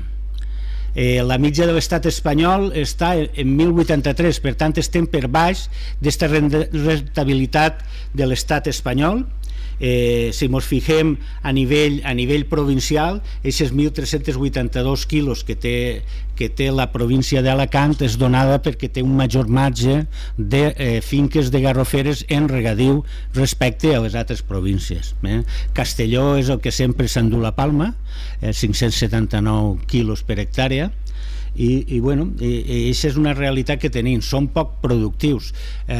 Vos he dit que Espanya és el líder mundial en garroferes.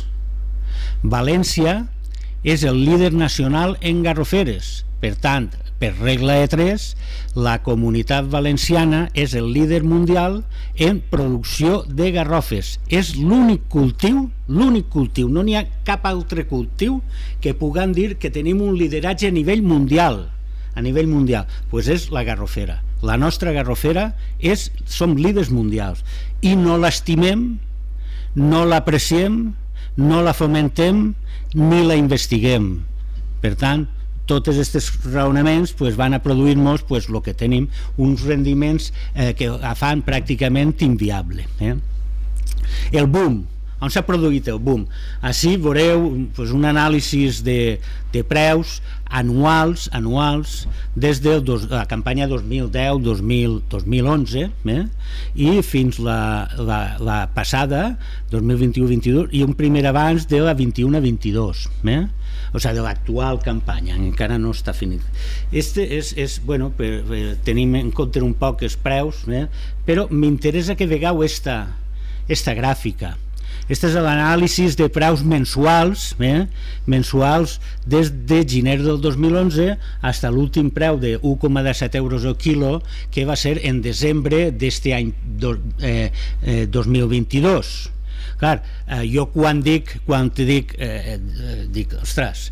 enguany a productors de garrofes, enguany t'hauràs pogut comprar un bon tractor o hauràs pogut renovar. Diu, sí, enguany sí, però no te'n recordes del 2011 que quasi no podíem ni menjar. Per tant, el boom és un boom, però la realitat és una altra. El preu des del 2011 fins pràcticament al 2018 es va mantindre en uns marges en la majoria d'anys no rentables. O sigui, produir garrofes no eren rentables. Tot això són estadístiques mitges, després veurem un poquet més reals. Tu, quan en queda un quart d'hora m'ho dius i així n'apretaré més. La realitat és que el preu de la garrofa és un preu molt especulatiu, en el qual pràcticament només n'hi ha en tot l'estat espanyol, n'hi ha 5 o 6 compradors, no n'hi ha més gent que compra, i a nivell mundial el garrofí, que ara parlarem del tema, pràcticament n'hi ha 2 o 3 empreses que compren el garrofí. Nestlé, una d'elles, que és el major comprador de garrofí del món, compra el garrofí, mos compra i és el que perquè és el que s'interessa tindre com a client. El que passa que com ell ho compra tot, tots els compradors tenen de comprador a Nestlé. Bé, aquesta és la realitat. Puja, clar, mos fixem el preu de 2,38, que va ser el que va arribar en gener d'aquest any 2022. 2,38, a fer diners. Clar, a fer diners, per supost que podem fer diners. A 2,38 guanyem diners. A 1,17 perdien diners. A 1,17 quan mos robaven les garrofes, dic, pues mira, m'ha vingut hasta de meravella, així n'he endut això, perquè valia diners anar a replegar les garrofes. Clar, a 2,38, pues, que us roben les garrofes, pues, tu dona compte que en un ratet pots omplir un sac de garrofes. Un sac de garrofes a 2,38 són 70 o 80 euros. En un matí de treball podies fer 1.000 euros, guanyar 1.000 euros. Entonces, clar, te guanyes tu, que eres l'amo, però 4 lladres també podien guanyar-se esos 1.000 euros. Per tant, ara n'hi ha un escàndalo en la garrofa. Nosaltres des de la Unió hem posat en marxa i hem presentat moltes denúncies per a que es faci un seguiment, sobretot la traçabilitat, que els que compren, esos 4 que compren, li exigisquen al que va a vendre d'on ve aquestes garrofes, la traçabilitat, el document data, el que mos diu d'on ve, perquè el problema no són d'estos 4 pobres homes, i ho tinc que dir en tota la pena, 4 pobres homes que es roben 4 quilos o 100 quilos de garrofa per poder viure. El problema està, esos que li compren la garrofa, que saben que és robar, si esos que compren la garrofa no li compraren la garrofa sense aquesta documentació requerida, altres coses passarien. Bé, parlant un poc de varietats, fixeu-se el que vos estava dient, tota la franja mediterrània, la franja costanera, 10-15 quilòmetres, 20 quilòmetres per dir, segons la climatologia, i mirareu ahir la quantitat. Si es fixeu, el que és Catalunya predomina el color groc, que predomina la varietat negra. Pràcticament tota Catalunya tenen aquesta varietat negra. Si m'on anem a Andalusia, també tenen pràcticament és monovarietal, tenen molt poca varietat. En Portugal només en tenen una, a Balears només tenen la d'Uralló, però si ens centrem des de Castelló fins a Alacant, veureu ahir un barrejat de colorets i colorins. Per què? Pues perquè tenim el més gran panorama varietal que existeix pràcticament en tot el món. És una riquesa nostra que tenim que mantindre, no tenim que anar sempre... Diu, a mi em pregunten, tu què entens d'això? Quina varietat plantes? I dic, a mi em dius quina varietat planta? Dic, però si ningú sap quina varietat planta. Han intentat fer la d'Uralló, que venia de Mallorca, l'han intentat portar així. Bueno, la realitat és que el comportament de la d'Uralló, la varietat d'Uralló en Mallorca, no té res que veure el comportament de la varietat aquesta que tenim així. Per tant, quina és la meva resposta normalment? Diu, mira, vés-te'n i pega una volteta pel poble, pel teu terme municipal, i pega-li una mirada a tots els garrofers que conegues. I aquesta garrofera que fa més quilos de garrofes que ningú, i ho saps, i us veu, perquè fa més quilos, no sols perquè el té l'arbre, sinó perquè en terra està plena de garrofes. Aquesta és la millor varietat i la varietat més adaptada al teu terreno. Aquesta és la millor. Investigació en garrofes, antes estava parlant-ho, investigació zero. Investigació varietal zero. No n'hi ha absolutament ninguna. Per tant, important, jo no sóc un viver, jo no vinc a dir esta m'interessa o aquella m'interessa, o tinc un estoc de 30.000 plantes de Duralló i m'interessa traure la Duralló. No, jo no vinc, jo no vaig a recomanar, jo pegueu una mirada, perquè en aquest moment, si aconseguim posar en marxa este camp d'experimentació de la Vila Joiosa, podríem tindre ja més estudis per a dir-li al productor quina varietat és més acceptable, si la Duralló final s'adapta en certes condicions, altres no. Per tant, el meu consell sempre és mira, pega una volta i a veure què és el que trobes per ahí, i aquesta és la millor varietat, segur, sense dubte, sense cap problema.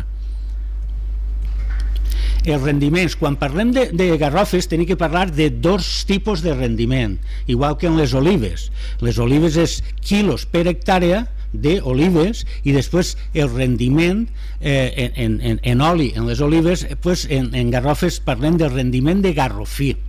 El rendiment de garrofí és, diuen, jo no estic de tot d'acord en aquesta afirmació, però com no n'hi ha poca transparència, no n'hi ha absolutament informació, dades mínimes, que el que val és el garrofí.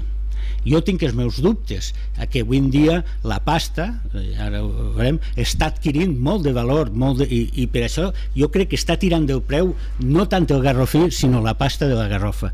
Però bueno, si donem per mitjanament acceptable que el rendiment de garrofí és un tema important i interessant, doncs m'anirem a veure el que vos dia jo, la varietat Duralló. La varietat Duralló té un rendiment de garrofí del 17% de mitja. Pues si a mi el que em paguen és el garrofí, pues jo aniré a plantar varietats amb molt de rendiment de garrofí. La realitat és que és un arbre tan aclimatat, és un arbre tan nostre, o en este cas la Duralló tant de Balears, que si la portes a un altre puesto, pues el comportament és distint, i la realitat és que aquest rendiment no. Els rendiments de les nostres varietats són entre el 10, l'11 i les millors el 12%, no? Per tant, aquestes que vos pinte en blau, aquestes són les varietats més presents al nostre territori, i tenim el cuerno de cabra, que és molt dominant en algunes zones de la província de València, que en rendiments del 13% és la més. Però jo sempre dic, igual, i no ho sabeu, al costat de vostra, només gireu el cantonet, teniu una varietat que sense saber-ho pot ser la millor del món, la que millor rendiment tinga. El que passa que com no ho sabem, no sabem ni el que tenim, doncs no ho podem dir. Per tant, és un tema a considerar. Un quart d'hora em queda? Vale, rapidet, vaig anar ràpida. Bueno, el cultiu de la garrofa, 4 idees. Vos he dit plantacions envellides, bàsicament de secà, densitat de plantació entre 25 i 75 arbres per hectàrea, en funció del tipus de secà. Nosaltres distingim, els tècnics distingim el secà rabiós, que és que no cau ni una punyetera gota d'aigua en tot l'any, i el secà més fresquet, que sol caure més d'aigua, i per tant en estos tenen un marc de plantació més. Rendiments baixos, polígama és important, perquè la poligàmia de la garrofera és el que permetís, o sigui, són trioiques, n'hi ha mascle, n'hi ha femella i n'hi ha hermafrodita. Per tant, per això venia garrofer o garrofera en funció de la importància que li donen a l'arbre, si és mascle garrofer, si és femella garrofera. Qui produeix garrofes és la femella i l'hermafrodita. El mascle no fa garrofes, el mascle pol·linitza a la femella. Sense mascles no poden haver garrofes, a no ser que tingues hermafrodites, que és el que predomina, per exemple, en Itàlia. En clima mediterrani, pluviometria entre 200 i 500 mil·límetres a l'any té de sobre, estius càlids, important, per dalt de 550 metres d'altitud és difícil trobar garroferes, a no ser que tingui un clima especial. La marina baixa, la part alta de la marina baixa, Tàrbena i tot això, està a més altitud i, sin embargo, n'hi ha molta garrofera. Poda molt poqueta, mínim cada 2-3 anys, 3-4 anys, llevar 4 rametes seques que estan a la part de dins, ojito en la poda, perquè tenim que tindre en compte, tenim que considerar que la garrofeta, el garrofí, quan és menuda, creix en branques de més de 2 anys. Per tant, no fem podes de rejuvenecimiento, sinó esperar fer arbre, perquè si no ens carregarem les rames on creixen la garrofa, i l'any que ve ens quedarem per la paret. Tractaments fitosanitaris, uno o ninguno, más ninguno que uno. Males herbes, si passem el tractor poc n'hi ha, i la recol·lecció és el més complicat, igual que en l'oliva és el que s'endú pràcticament tots els costos de producció, és la recol·lecció, perquè l'altre pràcticament netejant-ho, aclarint-ho i poc més ho tenim. La recol·lecció s'endú part de l'important. El marc de plantació, bueno, això són, ja ara passarem un aspecte més. Això és una plantació en aquest moment en la zona del Maestrat, el Baix Maestrat, a la zona de Càlig, una garrofera d'un gran productor de la Unió de Llauradors, José Monroig, que té una de les seues explotacions de garroferes. Fixeu-se, abancalat, secà, arbres immensos, així s'esperen a que caigui la garrofa per replegar-la. Està un poc més per baix, a la zona de la Plana Alta, la zona Borriol, també del mateix estil, a Bancalaet, pràcticament un secà, no un secà tan fort, té més pluviometria, per tant permet una major densitat de plantació, però també tenim això, i això és el que ens predomina en tot l'estat, pràcticament en tot el nostre territori. Aquestes són les garroferes predominants. Això, jo què voleu que vos diga, no ho sé, no vaig ni entrar a comentari. Des del punt de vista agrícola, des del punt de vista mediambiental, és fonamental, perquè esta superfície de garroferes està en el que s'anomena la interfàs entre la zona forestal i la zona de cultiu, o la zona urbana o la zona residencial.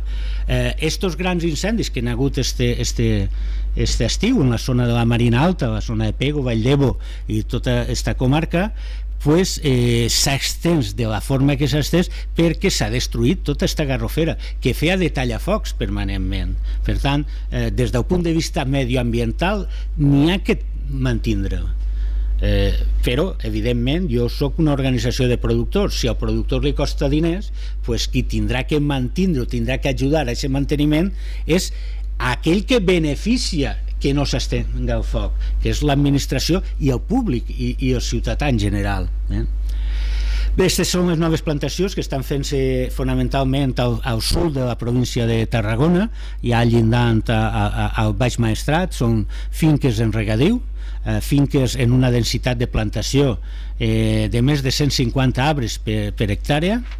Així, el que antes s'anomenava seto, alta densitat, de moment no n'hi ha estudis. Com no n'hi ha res estudiat, no sap ni com funciona la cosa, però de moment el que s'està fent són aquestes finques també en regadiu, en carrers amples perquè vagi el tractor i entre fila relativament estreta.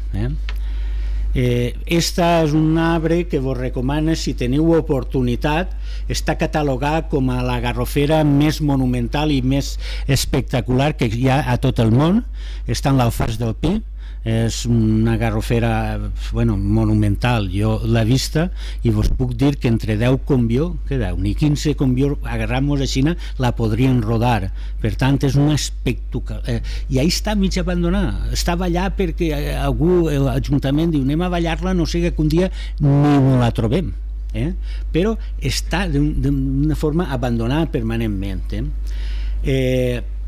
Rendiments, ja vos havia dit, el rendiment de l'estat espanyol 1.004 quilos per hectàrea, però si ens fixem en rendiments d'altres zones del món, Grècia 4.700, Xipre 6.400, jo este dato el poso entrecomillat perquè jo crec que això són dades de la FAO.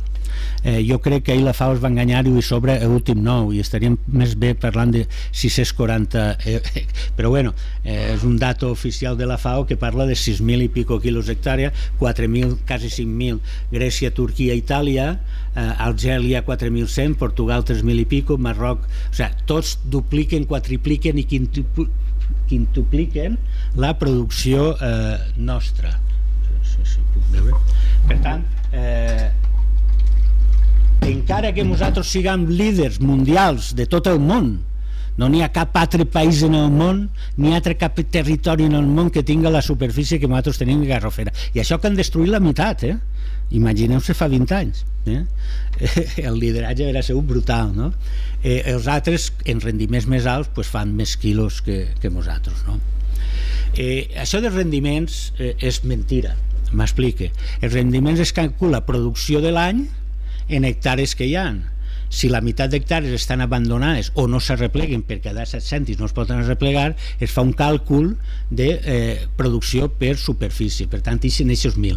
Qui porta les garrofes ben portades o mitjanament portades en un mínim cost està traient en secà per damunt propet dels 4.000 quilos, 3.000, 4.000 quilos, i si m'ho anem a regadiu, ràpidament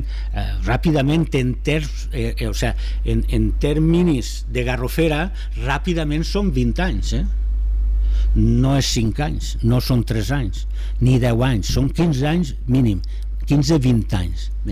Pues ràpidament, en terminologia de garrofera, pues m'aniríem als 10.000 quilos, i ben portat perfectament podem botar dels 30.000 quilos. Costos de producció mínims.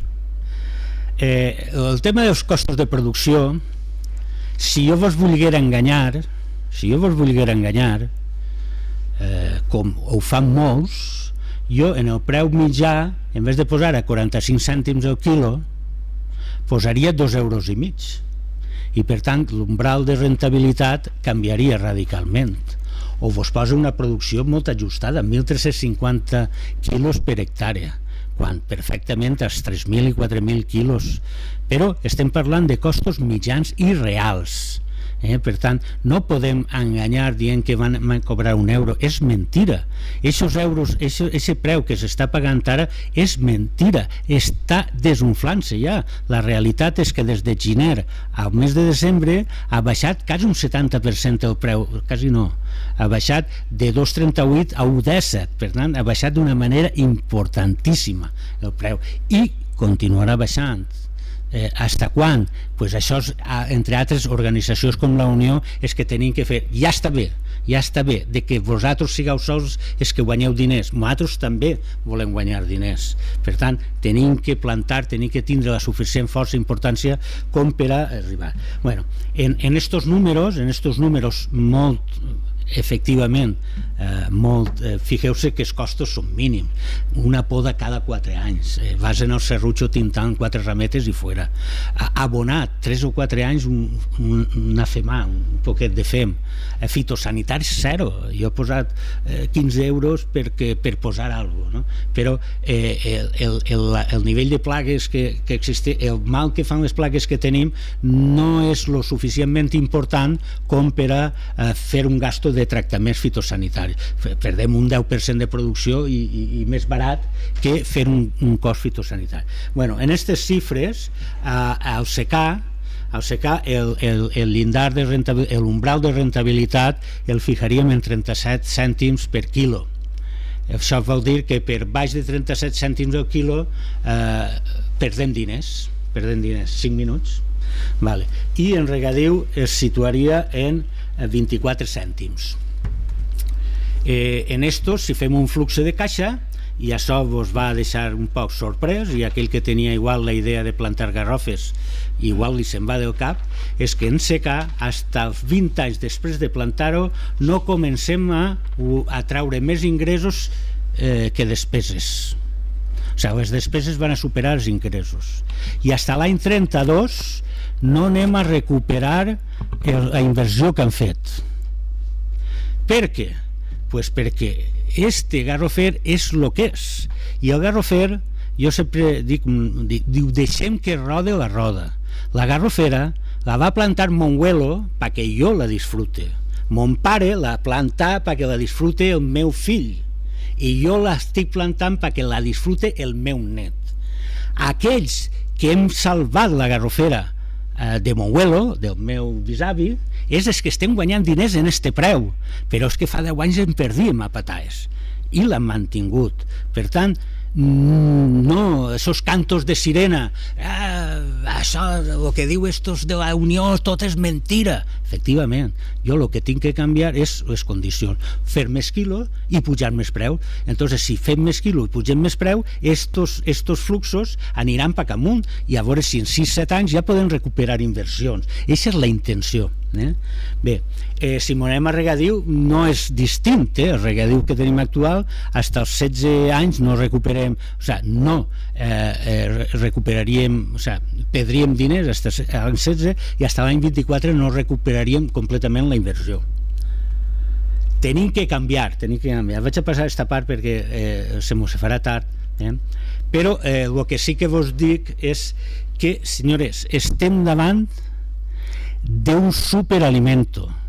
Som tan sumament tontos, els valencians i els espanyols són tan tontos que tenim que anar a les antípodes a buscar el superaliment, la quinoa, certes coses per ahí que ningú sap ni el que és, quan ací al costat obris la porta i la veus, la garrofera, tenim un superaliment i vos ho demostraré. Pocs cultius, però no, pocs no, és l'únic, el cultiu que més utilitats té, o sigui, que més aplicacions té, tant postindústria, o sigui, postcollita, des de l'alimentació animal, piensos, alimentació humana, tot destinar a farines per a alimentació infantil. Podem fer cerveses, a Mallorca és una locura, a Mallorca tots has sentit un que dia guiris, bueno, tots els guiris alemans o anglesos o holandesos de Mallorca, pues el que demanen és cervesa de garrofa, i els mallorquins estan utilitzant molta cervesa de garrofa. Vaig acabant ja, Mallorquins també fan licors, és espectacular la quantitat de licor i el licoret que es consumeix. Tu vas així a un restaurant i un licor de manzana verde, un licor, collons, posa un licor de garrofa, venem-mos, és que no mos venem. Jo quan vaig ahir estava en Valluxó, però l'altre dia estava a Càlig, ara avui estic així, a Altea. Jo quan vaig a dinar al restaurant i entrava en un Rioja, diu, que no entes d'ací? Diu, sí, però és que en res, trau-me un vi d'ací, hosti, trau-me un vi d'ací. Pues trau-me un licoret de garrofa, per què no? O un licoret de magrana, per què no? Reposteria. Fa 5 anys no es trobava quasi farina per fer pastes i pastissos i històries. Jo, quan he eixit i he vist un, he dit, serà possible que sigui garrofa? No.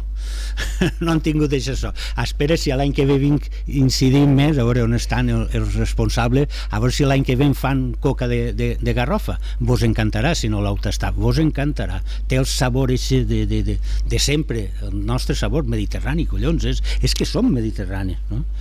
Cremes de xocolata, bueno, que ja no és xocolata, que és garrofa, està no tant així a l'estat espanyol, però a Centre Europa està causant furor aquestes coses, farines de tota classe de farines, tot el que hi ha que es podeu mitjar en un grau de roturació més, de molduració més, per fer d'un tipus de coques, per fer el que siga, per fer pastissos, que aprofita exactament el mateix.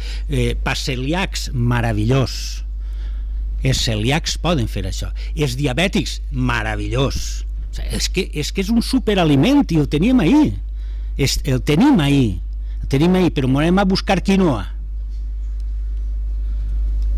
Galletes, tot tipus de galletes espectaculars. Fa 4 dies no es trobaven, avui en dia en totes les tendes de dietètica i tot això, és que va de meravella pel sucre, per tot, va meravella. És un poc graciós, no?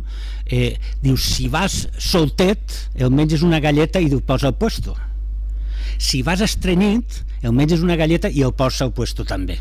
O sigui, és espectacular per regular la digestió, i la tenim ahir, torno a repetir, i ho tenim ahir i estem arrencant-ho. Xocolata, qui no ha sentit el xocolata de garrofa? Pues el xocolata de garrofa és un xocolata tan bo com un altre i sa, ja acaba, l'última crec, però és que només això soles no és això. Fixeu-se ja les utilitats que he dit. Ojalà en Magrana o en Figuera tingueren totes aquestes possibilitats d'industrialització, i a més a nivell d'un productor jo arreplegue la garrofa i la puc tindre emmagacenat 2 anys. Per tant, ja no estic au i al coll a fer és que o m'ho cullen o m'ho emporten o es podreix tot. Jo controle aquesta situació. Bueno, és que cremes, suavitzant, aftershaves, 1000 històries estan aprofitant la garrofa.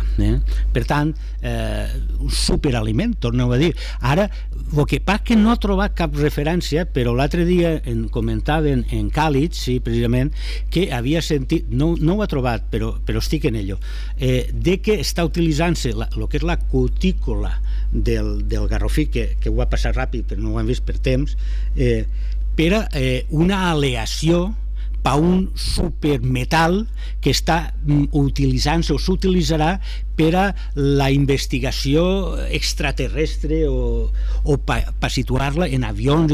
Ostres, és que hasta això aprofita la garrofa, imagina, torno a repetir, i ahir la tenim perduda i abandonada, no?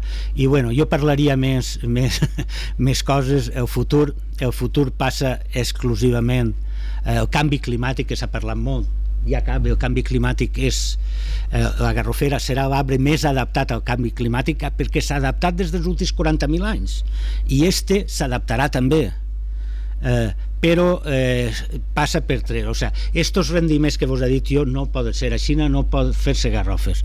Tenim que canviar l'esquema, noves varietats, identificar varietats que siguin comercialment més atractives o ben rendiment de garrofa, de garrofí, on siga, millora dels dissenys de les explotacions, pol·linitzadors, això és important, molt important.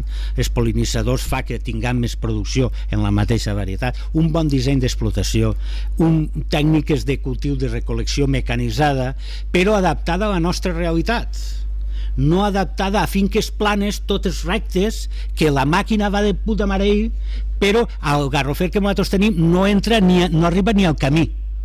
Per tant, com estan ja mirant-me, no parlo del tema d'incendis, doncs moltes gràcies per haver-me aguantat un rato i estic a la vostra disposició. Gràcies. Bueno, moltes gràcies, Ferran, molt interessant la xerrada, i passa un poc el mateix que abans, que tindrien també tantes preguntes a fer-ne que podíem estar així. M'han dit que no n'hi havia molt de temps i me dona vergonya, però si n'hi ha alguna pregunta, l'acceptaria. Hi ha alguna pregunta? Bueno, això és que ho ha dit tot y... Sí, Carolina.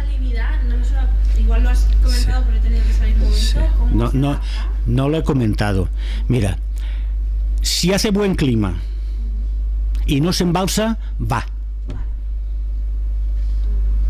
En zonas de marjalería, ahí no va. O sea, solo requiere clima y agua, todo demás le va. Si es que no necesita agua. Sí, pero es muy interesante la pregunta, porque aquí hay unas zonas que habría que contemplar también si la sanidad puede ser un poco restrictivo. Vale, pues nada, pues muchas gracias, Ferran. Vale, molt agraït, i si esteu més interessats, bueno, contacteu amb nosaltres i farem...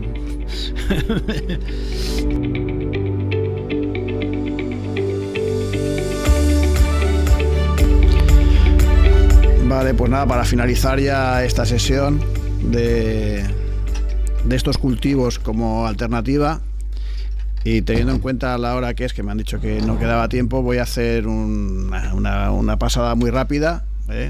Espero no llegar ni a los 30 minutos. Cuando nadie puede llamar la atención, la tendría que llamar yo y no lo voy a hacer. Voy a controlar, ¿vale? Llevo aquí el reloj y tal.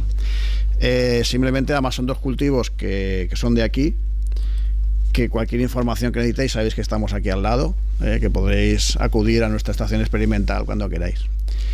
Bueno, no está ya ninguno de los ponentes que habían hablado antes, por ejemplo, como Carlos Cantarino o Vicente, que había ido también y tal, porque a lo mejor ya sí que lo saben, pero para los que no lo sepáis, la estación experimental área de Elche se crea oficialmente o inicia hace ya casi 100 años, en 1927 o por ahí, porque es, con el tema del agua, como estación de estudios de aplicación del riego. Es decir, que esto que se ha nombrado antes realmente son los orígenes de lo que es hoy en día nuestra estación, en la que seguimos estudiando el riego.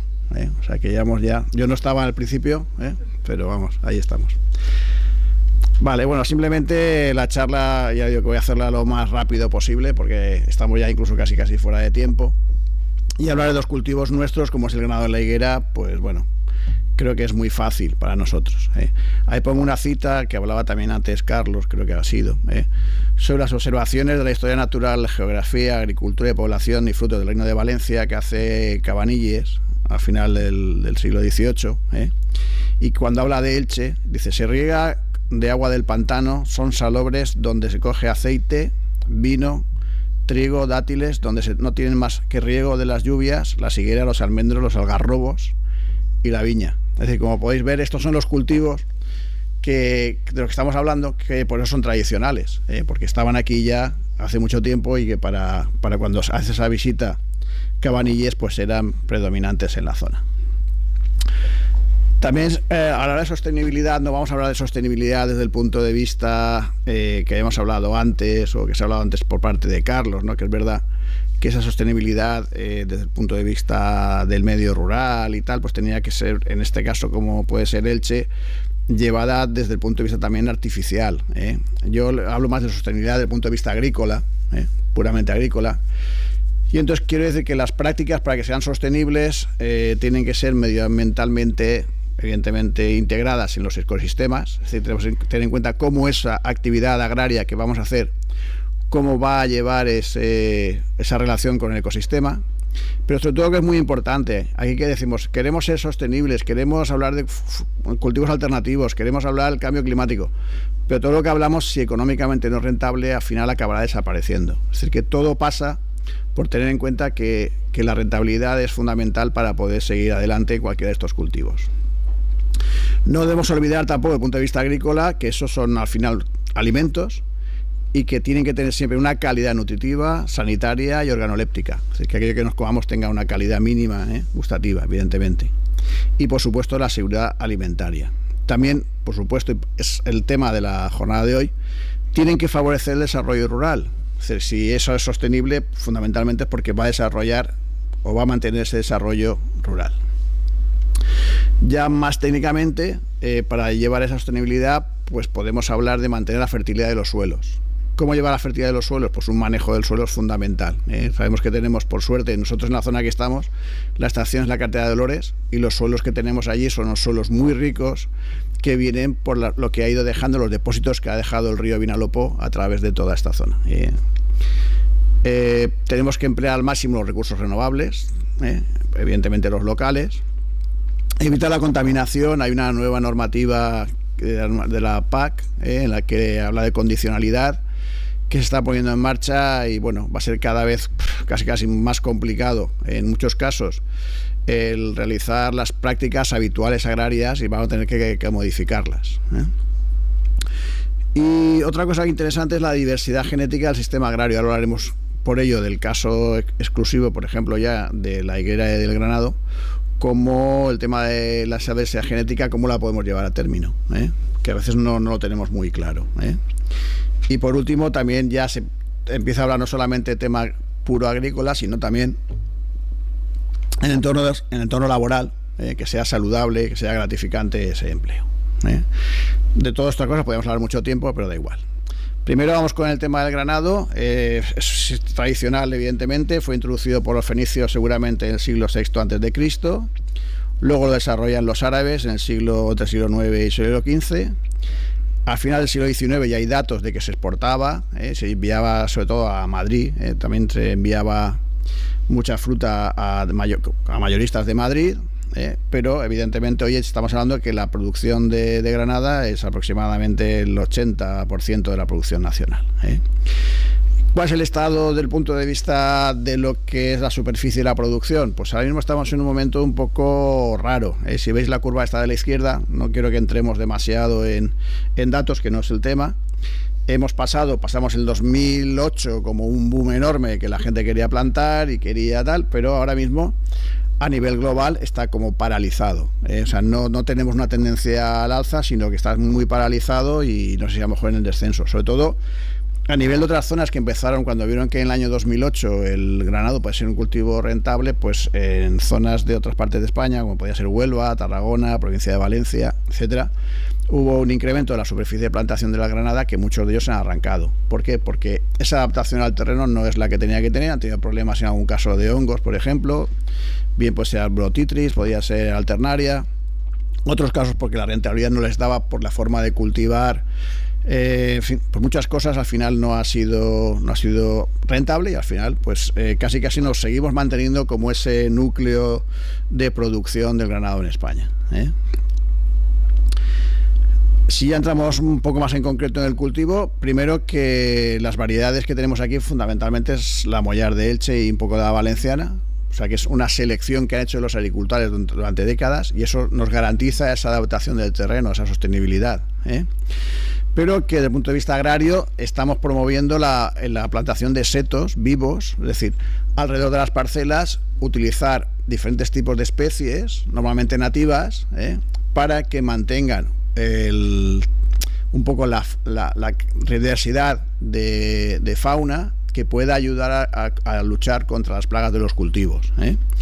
También ya tenemos que empezar a olvidarnos un poco de los suelos desnudos, esto que pasamos por una parcela y lo que vemos es como un desierto entre las calles de árboles, y entonces estamos haciendo ensayos, como ahora veréis, diferentes tipos de ensayos para ver cómo vamos a utilizar esas cubiertas vegetales, que tenemos que tener una irrigación suficiente y moderada. A veces, incluso teniendo poca agua, pues se está a veces utilizando más agua de la que se debe. Nosotros hemos hecho estudios en los que podemos decir aproximadamente cómo con un riego deficitario, es decir, con un poco de estrés, en momentos determinados podemos obtener una misma producción que alguien que está regando más.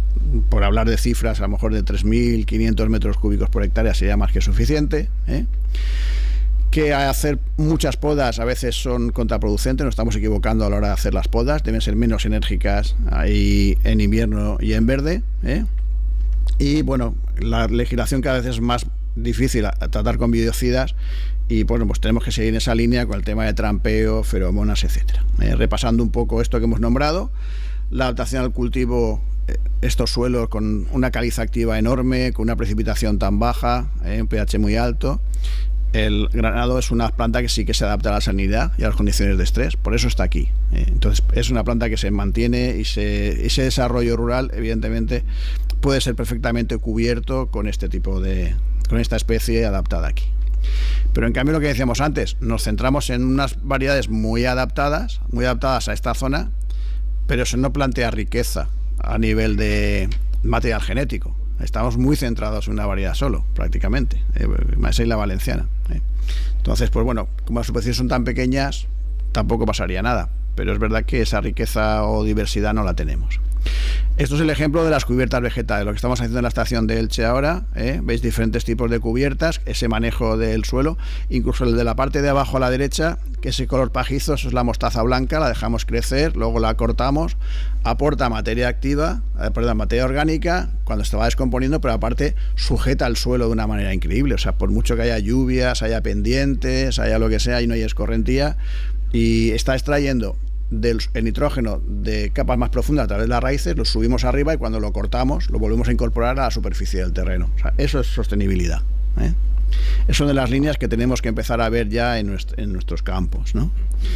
Esto, olvidaros, por no explicar mucho, significa que a veces por más aportes nutritivos que hagamos, nutricionales a través de abonos de nitrógeno a las parcelas, no vamos a obtener más producción. A veces también nos estamos equivocando. O sea que la rentabilidad, porque los precios han subido muchísimo de los abonos, pasa por unas necesidades de aportes en nutrientes equilibrada y racional, no mayor de esas. Y luego, pues bueno, a nivel de plagas, pues lo que hemos dicho antes, toda esa biodiversidad son fotografías que he hecho yo de insectos auxiliares en el granado, o sea, insectos que nos ayudan a luchar contra las plagas del granado. Todas son fotos hechas aquí, o sea que el bicho está. ¿Dónde está? Pues está en esa vegetación que decíamos antes de los setos, lo que colocamos alrededor de las parcelas. Ahí ves algunos de los ejemplos.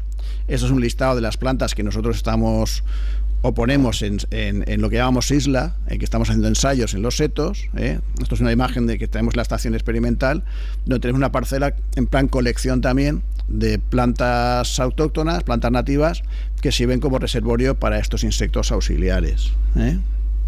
Incluso la propia Delfa, que tiene un pulgón amarillo en el que están viviendo esos depredadores, no afecta al cultivo del granado, pero luego esos depredadores de allí pasan a colonizar o a luchar contra los insectos, los pulgones, por ejemplo, que habitan en el granado.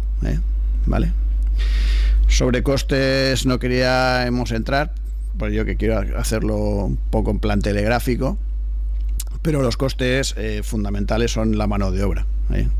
No podemos mecanizar, como han dicho antes en el olivo, tenemos que seguir haciendo mucha mano de obra, tanto con las podas, eliminación de los rebrotes de la base, el tema de las recolecciones, etcétera, etcétera. Y el agua de riego, tema aparte que junto con los fertilizantes pues hacen un coste de la producción de casi el 30-40%. Vale. Si hablamos de la historia del cultivo de la higuera en el Camp d'Elx, junto a la palmera, la viña y el olivo, son los cultivos más importantes de cualquier civilización mediterránea.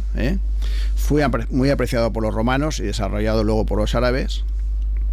Y se ha demostrado el interés de los higos en cualquiera de estas civilizaciones antiguas para alimentación. Sobre todo, no el higo fresco, también el higo seco. O sea, una de las suertes, antes hablaba Ferran de la conservación que tenía la algarroba, ¿no? Durante más de un año, pues la alimentación, gracias en momentos de hambruna, ha sido gracias al higo seco, que se ha mantenido en las casas y ha sido base de alimentación durante todo el año. Pues bueno, y también incluso hay algunas variedades de higuera que incluso han sido para alimentación del ganado. O sea, también servían de alimentación del ganado, ¿vale? Aquí también tenemos un poco igual, tenemos una variedad dominante que es la colar, y que en principio puede ser exactamente la misma o parecida dentro de un grupo varietal que se llama albacor. Albacor viene del árabe y significa precoz, temprana. Entonces la colar y albacor es la misma, y ya en el siglo XIV se cita que esta variedad estaba por aquí. Y bueno, como todo, aquí lo que nos centramos no es España es una gran productora de higos, no como Turquía, por ejemplo, pero la mayor superficie de producción no está aquí. Aquí lo que tenemos es la mayor especialización en brevas, es decir, higos tempranos para venta en fresco, de los cuales muchos se exportan. Y eso es lo que nos hace diferenciadores de otras superficies mayores, ¿vale? Aquí sí que es verdad que ahora es un cultivo de moda. O sea, cultivo de moda, no me gusta la palabra cultivo de moda, pero es un cultivo de momento alternativo o rentable desde el punto de vista del cultivo. Y entonces está viniendo mucha gente a interesarse por el cultivo de la higuera. No saben la cantidad de trabajo que tiene, pero bueno, quiere decir que sí, desde el punto de vista, lo que estamos hablando de desarrollo rural, tendríamos capacidad de tener mayores plantaciones. Sí, estamos hablando de que apenas hay 400 hectáreas o 500 en la provincia de Alicante prácticamente, y estamos hablando que a lo mejor solamente en Elche son 200 hectáreas, o sea que es muy poquito. Para cualquier tipo de cultivo, hablar de 200 hectáreas es un cultivo menor, evidentemente, pero muy especializado. Como cultivo tradicional también está evolucionando, igual que decía Ferran antes, que decía, bueno, pues ahora estamos plantando a unas densidades mayores, como decían Goleo, unas densidades mayores, también pues aquí pasa un poco igual. También cada vez se van estrechando los marcos de plantación, pero incluso tenemos ya lo que se llaman sistemas superintensivos. Esto es un ensayo que estamos haciendo aquí en la estación experimental de cultivos superintensivos en contenedor de 4 variedades. Y bueno, al fin y al cabo lo que tenemos que hacer es seguir estudiando. Dice, bueno, ¿y esto hasta qué punto puede ser sostenible o no sostenible? Lo que es verdad es que las producciones son muy altas, y lo que es, desde el punto de vista del agua, en el fondo, el kilo de producto, no sé si sabéis más o menos lo que cuesta producir un fruto, pero un fruto en agua pues aproximadamente pueden ser 160 litros para obtener un kilo de un fruto, ¿no? Pues al final el agua que gastas realmente, como tiene más producción, la eficiencia del uso del agua es prácticamente el mismo, porque además incluso se podría reciclar. Bueno, es una de las tendencias que hay ahora. Hay muchos grupos trabajando en esto ahora mismo, desde Cataluña, Almería, Málaga e incluso en Brasil, que son eso. Luego también otra de las cosas en las que hemos estado trabajando es el tema de utilización de patrones. Siempre se puede buscar algo que sea más adaptado al medio, que sea más productivo. ¿Y por qué también? Pues porque realmente una de las cosas que tenemos es que queremos hacer y producir cada vez más pronto. Habitualmente hemos estado utilizando algunos tipos de productos fitosanitarios que ya no están autorizados y tenemos que buscar alternativas. Entonces esas alternativas, pues una de ellas pasaba por buscar algo que acelerase la brotación. También deciros que en la estación experimental lo que hemos hecho, el material vegetal es muy importante, es intentar hacer una colección intentar. Ahí ves la fotografía, eso es del año pasado, ahora ya están bastante más grandes, tenemos aproximadamente unas 40 variedades. La mayoría de ellos son de prospección de variedades, porque cuando hablamos de higuera, o casi todo el mundo tiene alguna higuera en su parcela, ¿no? Y hemos ido buscando, tanto de un color como de otro, estamos buscando material vegetal para conservar, o sea, conservar material vegetal tradicional, especialmente de la zona de Alicante y Comunidad Valenciana, como base para posibles, luego cuando venga algún tipo de problema, de alguna enfermedad o alguna adaptación a menor riego o lo que sea, pues siempre tener un material vegetal del que disponer. Nosotros nos hemos centrado antes, como hemos hecho siempre aquí en esta zona, en el tema de las brevas y los higos negros, pero que nosotros tampoco dejamos de lado otro tipo de producto, como pueden ser los higos blancos o estos de color más o menos parduzco, que son muy interesantes también y podrían ser también una alternativa. Aquí son las características de una ficha de la variedad nuestra, la Colar. El adelanto de maduración, si nosotros no hacemos ningún tratamiento, no sería tanto como lo que estamos viendo. Pues ahí veis, creo que son 7 de las variedades que podemos tener ahí, en qué momento darían esa producción, y cómo podríamos jugar también con algún tipo de selección clonal de estos tipos Colar negro para aumentar un poco el abanico de los meses de producción. Una de las también más o menos problemas que estamos teniendo últimamente es el aumento de la mosca negra de Diego, la Lonchea aristela. También estaba en algún tratamiento o un tipo de seguimiento con esta plaga. Una cosa también a debatir sería si, igual que tenemos en la Granada ya en la denominación de origen, interesaría alguna figura de calidad. Yo creo que sí. En este caso no está claro cuál sería el nombre y tal, pero bueno, se está proponiendo el tema de breva de Albatera como compensación un poco también a la Granada de Elche, no sé si, pero vamos, en el que entraría la producción de Elche, evidentemente, pero que veáis que no seríamos ni mucho menos los primeros. Estos son figuras de calidad que hay ya en la zona mediterránea nuestra. Hay dos italianas, el Fici de Cosenza y el Fico Bianco de Cilento. En Esmirna también tenemos 2 denominaciones de origen, luego una muy importante en Francia, que es la Figa de Solís, que es la de Burchasot Noir, y luego también en Grecia. Es decir, que nos están adelantando por la derecha y por la izquierda, ¿vale? Y para acabar, esto así en plan telegráfico, dos refranes, que esto lo he sacado de una publicación de los figueres mallorquines, que es: la figa, per ser bona, ha de tener 3 señals: pansideta, clavilladeta y picaeta del pardal. No sé si alguno lo conocíais, pero el que no lo entienda es muy fácil. Pansideta, que tiene que estar un poquito seca, que aquí nos gusta que esté ya, cuando vemos la piel que está un poco rajada, aquí no la comemos así, pero a pasportación no va ninguna de esas. Todas las que en pasportación son las que aquí no queremos. Están todavía sin hacer rajado. Y la piqueta del pardal, porque los pardales no son tontos, los pájaros no son tontos y les gusta tal. Y desde el punto de vista del paisaje, muy interesante. Les figueres fan aquí belles hombres regalades y figues flor, son les bacores, que bellades per la frescor del matí. Es decir, que también la sombra que nos da, ¿quién no ha dicho siempre no hay ningún sitio para estar en el campo como la sombra de una higuera? ¿Vale? Y nada, esto en plan telegráfico es lo que quería contaros, ¿vale?